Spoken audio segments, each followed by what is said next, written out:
దేవునికి స్తోత్రం. ప్రియమైన సహోదర సహోదరులకు శుభాభివందనములు. యేసుదేని వాగ్దానము కీర్తన 54:4. ఇదిగో దేవుడే నాకు సహాయకుడు, ప్రభే నా ప్రాణమును ఆదరించువాడు. చూడండి, ఇక్కడ దావీదు మహారాజును మనం చూసినప్పుడు ఆయన మీదకి అనేక మంది శత్రువులు దాడి చేస్తున్న సందర్భంలో, ఆయన ప్రాణాన్ని తీయాలనుకుంటున్న సమయంలో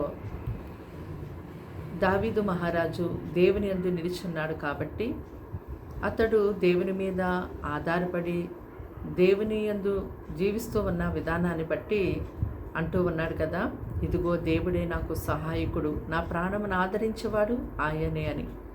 నిజమే, మనము మనుషులను నమ్ముకొనుట కంటే, రాజులు నమ్ముకొనుట కంటే యెహోవాను నమ్ముకొనుట మేలు.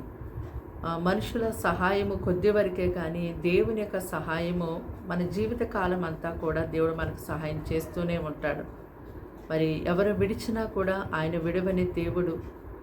ప్రతి సమయమందు కూడా ప్రభు మన ప్రాణమును ఆదరిస్తూ ఉంటారు, ధైర్యపరుస్తూ ఉంటారు. మన కష్టకాలంలో మన వెన్నంటే ఉండి మన బలపరుస్తూ ఉంటారు. మరి మేమున్నామని మనుషులు అంటూ ఉంటారు, కానీ అన్ని సమయాల్లో వారు మనకు అందుబాటులో ఉండరు. కానీ దేవుని యొక్క ప్రజలుగా మనము దేవుని మీదే ఆనుకొని జీవిస్తూ ఉన్నప్పుడు ప్రతి సమయమందు ఎల్లవేళలా కూడా ఆయన మన ప్రాణమును ఆదరించి బలపరిచి నడిపిస్తారు. ఆయన మనకి ప్రత్యేకమైన సహాయం చేసి మనల్ని ఎంతగానో లేవనెత్తుతారు.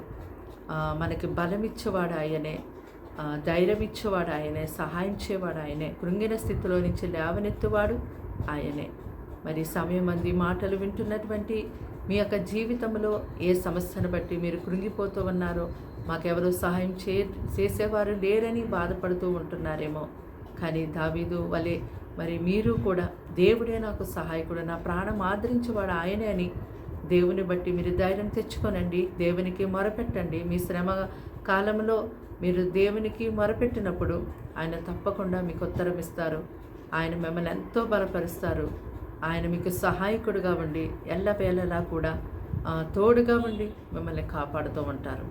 ప్రార్థన.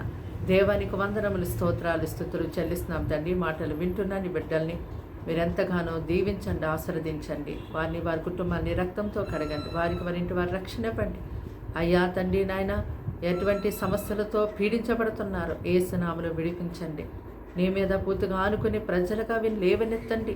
చంచలమైన జీవితము వారిలో నుంచి తీసివేతండి. వ్యర్థమైనటువంటి భక్తి జీవితాన్ని తీసివేసి అయ్యా నీకు ఇష్టమైనటువంటి భక్తి జీవితాన్ని వారిలో కలిగించేయండి ప్రభ. నీ యందు స్థిరత్వాన్ని వారికి దయచేయండి ప్రభ. నీ అడుగు జాడలో వారిని నడిపించండి. నీ వాక్యానికి అనుగుణంగా వారిని మార్చి నడిపించండి ప్రభ. పరిశుద్ధాత్మతో నింపి నడిపించండి. దినమంతా వారికి తోడుగుండండి. కీడు శోధన పని తప్పించండి. వారికి వ్యతిరేకమైన దుర్గములు కూల్చివేతండి. శత్రువుని తరిమివేయండి. పరిశుద్ధాత్మదేవ, బలమైన కంచె కాపుదల వారికి, వారి ప్రాణం చుట్టూ మీరు వేసి కాచి కాపాడమని యేసుక్రీస్తు నామములో ప్రార్థన వినంతో సమర్పించి అడిగి వేడుకుంటున్నాం తండ్రి. ఆమేన్.